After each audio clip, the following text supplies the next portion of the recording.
నేను బందర్ చిలకలపూడి వచ్చానండి. ఇక మనం ఇప్పుడు షాప్లోకి వెళ్తున్నాం. చూడండి, ఇదిగోండి Vani jewellery gold covering wholesale shop అనమాట. మీకు ఇప్పుడు నేను చూపిస్తాను లోపలికి వెళ్ళి. ఇక చూడండి ఇక్కడ ఐటమ్స్ అండి, ఆల్ వెరైటీస్ ఉంటాయి ఇక్కడ, చాలా బాగుంటాయి.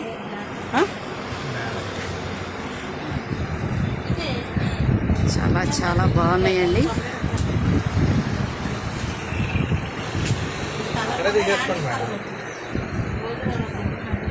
ఇక్కడ మా రాధ కూడా షాపింగ్ చేస్తుంది. రాధా చూడండి, ఆల్ వెరైటీస్ ఉన్నాయి. మనకి ఏ వెరైటీ కావాలంటే ఆ వెరైటీ మీరు వచ్చినప్పుడు రండి. చూడండి చక్కగా. నేను కూడా షాపింగ్ చేస్తున్నా, మీకు మళ్ళీ వచ్చి చూపిస్తా ఏం తీసుకున్నాను. Thank you.